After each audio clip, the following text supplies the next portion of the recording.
आप सभी को जय यीशु की। पिता पुत्र पवित्र आत्मा के नाम पर सारी महिमा, धन्यवाद और स्तुति पिता पुत्र और पवित्र आत्मा परमेश्वर को मिले और मिलती रहे। पिछली वीडियो यीशु मसीह द्वारा चेलों को बुलाया जाना भाग 1 आपने देखा होगा और आशा है आप सबको पसंद भी आया होगा। अब हम भाग 2 शुरू करते हैं। ईश्वर की आशीष आप पर बनी रहे, उसकी शांति आपके जीवन में बनी रहे, उसके वचनों को सुनते रहिए और अपनी आत्मिक उन्नति करते जाइए। और इस उद्देश्य को ध्यान में रखकर परमेश्वर की शिक्षा को सीखने के लिए हम अपना काम आगे बढ़ाते हैं।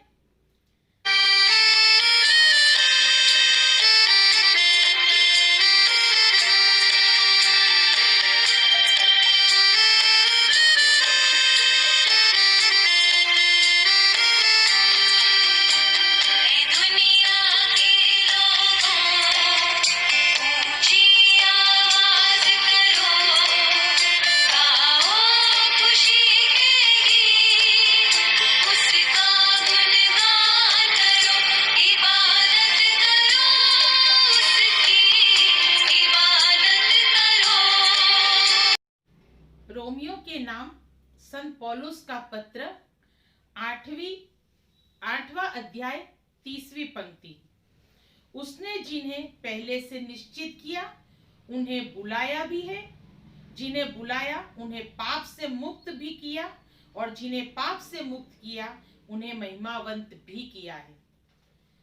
पिछली वीडियो में हमने यह जाना उसने जिन्हें पहले से निश्चित किया और उन्हें बुलाया भी है। ये हम पिछली वीडियो में सीख चुके हैं। अब आगे सीखते हैं। जिन्हें बुलाया उन्हें पाप से मुक्त भी किया है, और जिन्हें पाप से मुक्त किया उन्हें महिमावंत भी किया है। पाप से मुक्त किया जाना अर्थात यीशु मसीह ने जब अपने शिष्यों को चुन लिया है तो वो पाप से मुक्त किया जाना है, क्योंकि उसने सारी पाप की शक्तियों पर अपने शिष्यों को अधिकार दिया है।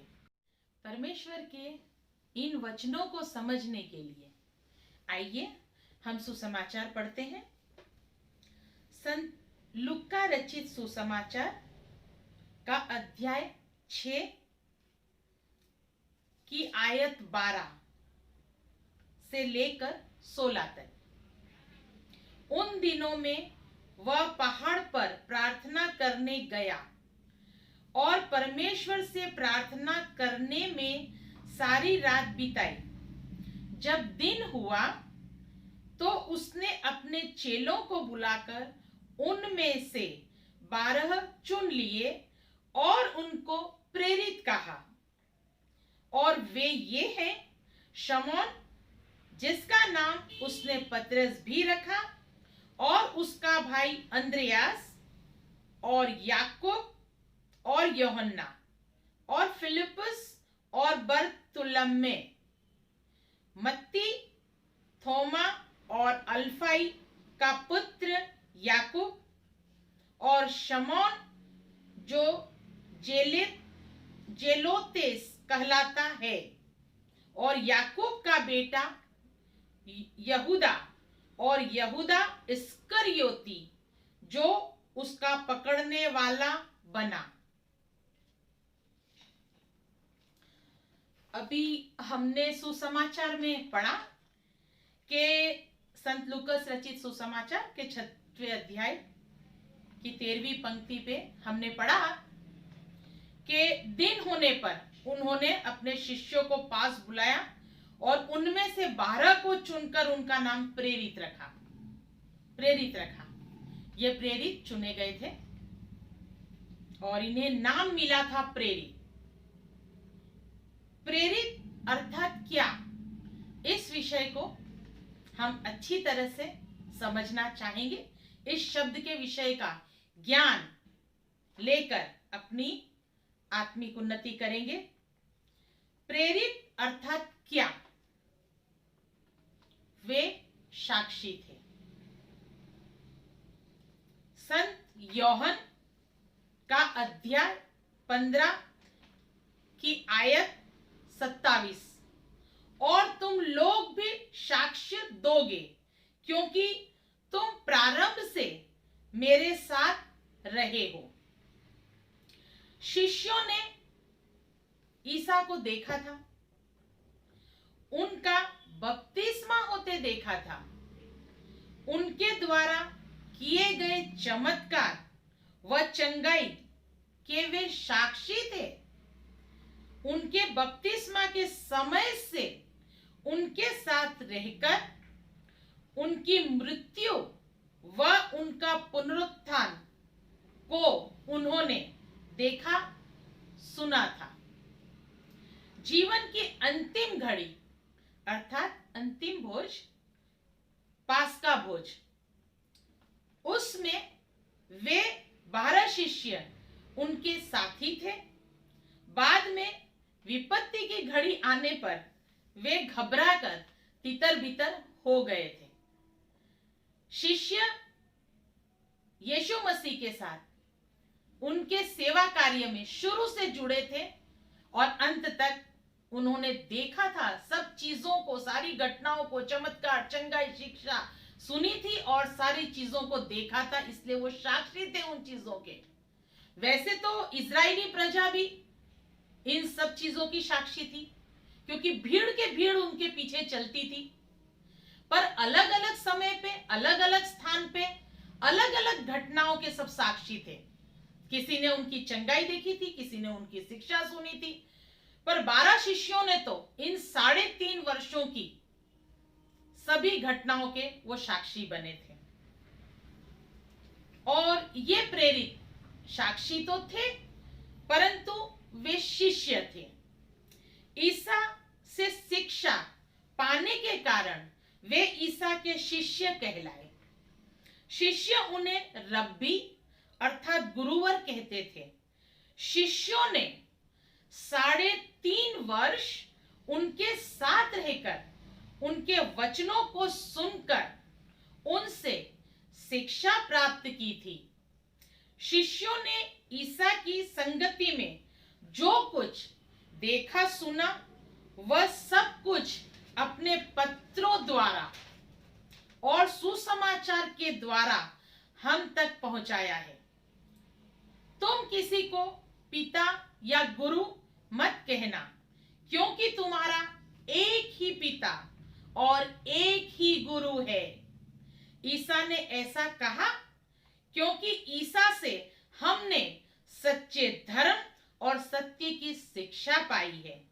संत मत्ती रचित सुसमाचार की 28वें अध्याय की 19वें पद में ईसा ने अपने शिष्यों से कहा, इसलिए तुम लोग जाकर सब राष्ट्रों को शिष्य बनाओ और उन्हें पिता, पुत्र और पवित्र आत्मा के नाम पर बपतिस्मा दो। संत मार्कुस अध्याय 16 आयत 15, ईसा ने उनसे कहा, संसार के कोने कोने में जाकर सारी सृष्टि को सुसमाचार सुनाओ। जो विश्वास करेगा और बपतिस्मा ग्रहण करेगा उसे मुक्ति मिलेगी, जो विश्वास नहीं करेगा वह दोषी ठहराया जाएगा। ईसा हमारे भी गुरु हैं क्योंकि उनके पवित्र शिक्षा वचन हमें भी सुनाए जाते हैं। हम जब श्रद्धा पूर्वक उनकी शिक्षा ग्रहण करते हैं तब हम भी उनके शिष्य बन जाते हैं। बिल्कुल, आज आप उनकी शिक्षा सुन रहे हैं, सुसमाचार के वचन सुन रहे हैं, तो हम उस शिक्षा को ग्रहण करने के द्वारा उसके शिष्य हैं, क्योंकि जिसे शिक्षा दी जाए वो शिष्य है। और शिक्षा किसकी दी जा रही है? यीशु मसीह की। तो यीशु मसीह हमारे गुरु है क्योंकि हम किसी और के चेले और शिष्य नहीं है। हमारा एक ही गुरु है और कोई उसको छोड़कर हमारा गुरु नहीं है। हमें यीशु मसीह की शिक्षा सिखाई जाती है, तो हमारा गुरु यीशु मसीह है और हम यीशु मसीह की शिक्षा ग्रहण करने के द्वारा यीशु के शिष्य हैं, यीशु के चेले हैं। संत योहन अध्याय 12 की 47 और 48वीं आयत, यदि कोई मेरी शिक्षा सुनकर उस पर नहीं चलता तो मैं उसे दोषी नहीं ठहराता हूं, क्योंकि मैं संसार को दोषी ठहराने नहीं, संसार का उद्धार करने आया हूं। जो मेरा तिरस्कार करता और मेरी शिक्षा ग्रहण करने से इनकार करता है वह अवश्य ही दोषी ठहराया जाएगा। जो शिक्षा मैंने दी है वही उसे अंतिम दिन दोषी ठहरा देगी।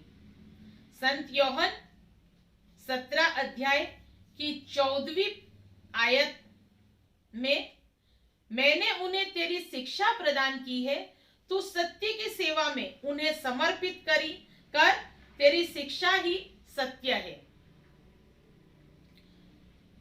संत योहन 18वां अध्याय की 37वीं आयत में लिखा है, मैं इसलिए जन्मा और इसलिए संसार में आया हूं कि सत्य के विषय में साक्ष्य दूं। जो सत्य के पक्ष में है वह मेरी सुनता है। ईसा की पवित्र शिक्षा ग्रहण करने के कारण हम भी ईसा के शिष्य हैं और सत्य की सेवा में समर्पित भी, क्योंकि हमने सुना और विश्वास किया। हम शिष्यों की तरह साक्षी तो नहीं है, क्योंकि जब ये सब कुछ घट रहा था, ये आज से 2020 वर्षों पुरानी घटना है। हम वहां नहीं थे, ईसा मसीह थे, उनके 12 शिष्य थे और बहुत सारे इजरायली प्रजा जिन्होंने ये सब कुछ घटते हुए देखा था, तो वो साक्षी थे। हम साक्षी नहीं है, परंतु उन लोगों के साक्ष्य पर विश्वास करने के द्वारा हम विश्वासी ठहरे हैं। उन्होंने देखा और साक्ष्य दिया, परंतु हम विश्वासी हैं क्योंकि उनके साक्ष्य पर हमने विश्वास किया। संत योहन अध्याय 20 के 29वीं आयत में ईसा ने उनसे कहा, क्या तुम इसलिए विश्वास करते हो कि तुमने मुझे देखा है? धन्य है वे जो बिना देखे ही विश्वास करते हैं, क्योंकि हमारा विश्वास देखी हुई बातों पर नहीं परंतु वचन के सुनने पर आधारित है। और हम जानते हैं कि उन शिष्यों की साक्षी सत्य को प्रमाणित करती है। इसलिए दोस्तों, हम साक्षी न सही पर उस साक्ष्य पर विश्वास करते हैं और हमारे लिए परमेश्वर ने धन्यता रखी है। धन्य है जो देखे बिना विश्वास करते हैं। और आप और हम इन वचनों पर विश्वास करने के द्वारा, इस साक्ष्य पर विश्वास करने के द्वारा विश्वासी ठहरते हैं और धन्य भी। वे चुने गए थे, ये तीसरी प्रॉपर्टी, ये तीसरा गुण शिष्यों का है ना। पहले तो वो साक्षी है, हम विश्वासी हैं। वो शिष्य थे, हम भी शिष्य हैं। और वे चुने गए थे, वे साक्षी थे, ईसा के शिष्य थे, क्योंकि लगातार ईसा के साथ रहे थे।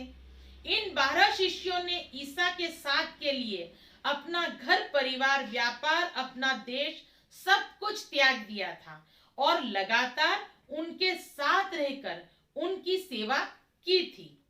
संत योहन के 6वें अध्याय की 66 से लेकर 70वीं आयत के अनुसार, जब अन्य शिष्य उनकी शिक्षा को सहन नहीं कर सके और उन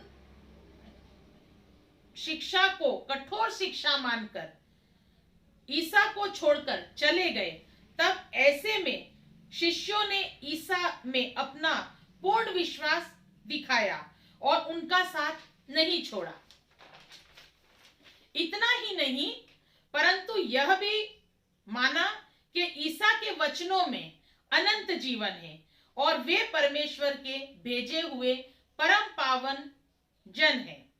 अतः उनके विश्वास और श्रद्धा से प्रभावित होकर ईसा ने उन्हें चुना ताकि पाप की गुलामी से स्वतंत्र कर उन्हें अधिकारी बनाए। जी हाँ, वो पाप की गुलामी में थे, संसारिकता में फैले हुए थे, वहां से उन्हें निकाला और अपना सेवक बना के सत्य की सेवा में उन्हें समर्पित किया। और जो सत्य की सेवा में समर्पित हो गया वह पाप की गुलामी से छूटकर अधिकारी बना। ईसा ने अपने शिष्यों को अपदूतों पर अधिकार, रोगों को दूर करने की शक्ति, बीमारों को चंगा करने का सामर्थ्य, मुर्दों को जिलाने व कोड़ियों को शुद्ध करने का अधिकार दिया। ईसा ने उन्हें प्रायश्चित का उपदेश देने और स्वर्ग राज का संदेश सुनाने इज़राइल राष्ट्र में भेजा। तो आपने देखा कि जब तक हम संसार में रहते हैं हम पाप की गुलामी में फंसे रहते हैं, पर जब हम पवित्र वचनों को सुनकर यीशु मसीह की संगति में रहकर अपने जीवन को समर्पित करते हैं, उसमें परमेश्वर की इच्छा के अनुसार चलते हैं, तो हम पाप की गुलामी से छूट जाते हैं और ईश्वर के राज्य के लिए अधिकारी ठहराए जाते हैं। और चौथा गुण जो उनका था, वे प्रेषित हैं। वे प्रेषित हैं। ईसा ने उन्हें योग्य जानकर चुना और उन्हें कई प्रकार के वरदान व अधिकार देकर उन्हें इज़राइल राष्ट्र में इसलिए भेजा कि वे सुसमाचार का प्रचार करें और प्रायश्चित का उपदेश सुनाए। प्रेषित अर्थात भेजे गए। ईसा ने शिष्यों को सुसमाचार सुनाने और प्रायश्चित का उपदेश देने केवल इज़राइल को ही नहीं भेजा, वरन सामरिया व अन्य राष्ट्रों में भी भेजा, ताकि सारी पृथ्वी पर सुसमाचार का प्रचार किया जाए। तो आज आपने सुना और देखा कि किस प्रकार सुसमाचार पढ़ने पर और उसे ठीक से समझने पर हम जान पाते हैं कि यीशु मसीह ने अपने चेलों को निश्चित किया पहले से, फिर उन्हें बुलाया। हम भी बुलाए गए हैं, हमारा भी चुनाव हो चुका है सांसारिकता से अपने वचन सुनाने के लिए, अपनी संगति में रखने के लिए उसने हमें बुलाया है, चुना है। जैसे कि अभी आप परमेश्वर के वचन सुन रहे हो, आप परमेश्वर के बुलाए हुए हो। धन्य हो आप इन वचनों को सुनने के कारण, और देखे बिना उस पर विश्वास करते हो। आप विश्वासी हो और आप एक प्रेरित हो। आप प्रेरित हो, ये नाम आपको भी मिला है। क्यों? क्योंकि आप साक्षी तो ना, लेकिन उस साक्षी पर विश्वास करने वाले विश्वासी हो। और आपके लिए तो धन्यता रखी गई है। धन्य है जो देखे बिना विश्वास करते हैं। आज आप देखे बिना इस सुसमाचार के वचन को सुनकर परमेश्वर पर विश्वास कर रहे हैं कि हाँ, हम मानते हैं ये सब हुआ था, विश्वास करते हैं, तो आपकी धन्यता सिद्ध हो जाती है। आप विश्वासी हैं, यीशु मसीह के नाम में विश्वास करते हैं, विश्वास करते हैं कि वो मसीहा है, हमारा उद्धार करता है, हमारा मुक्तिदाता है ना। और हम शिष्य हैं क्योंकि हम उसकी शिक्षा ले रहे हैं, शिक्षा में अपने आप को बढ़ाते जा रहे हैं, है ना। तो हम शिष्य भी हैं। और फिर हम प्रेरित होने के लिए, है ना, शिष्य है और हम भेजे गए हैं, हम प्रेषित हैं, है ना।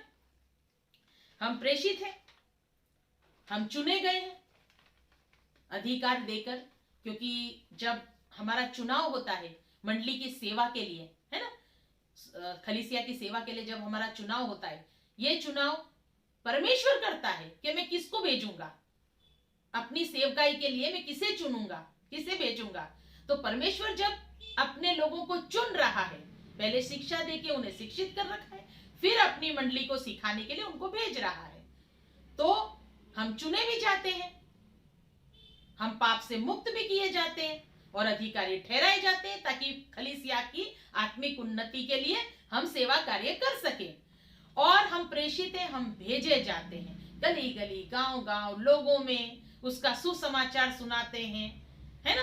अपने सांसारिक जीवन में ही फंसे नहीं रहते, खाया पिया जीवन बिताया खत्म, नहीं नहीं, अपने जीवन का ज्यादा से ज्यादा हिस्सा हम परमेश्वर की सेवा कार्य में समर्पित करते हैं। हमारे प्रभु के राज्य के आगमन के लिए हम ये सारी तैयारी कर रहे हैं। ये हमारा आत्मिक योगदान है, ये हमारा आत्मिक योगदान है। और आपको हमको सबको ये करते रहना है, हमारी आत्मिक उन्नति करते रहना है। मैंने बहुत सारी शिक्षा सीखी प्रभु से, 21 साल तक रहकर बहुत सीखा, और अब आप जितना पाया है उतना आप में बांट दे रही हूँ, आपको सिखा दे रही हूँ, है ना।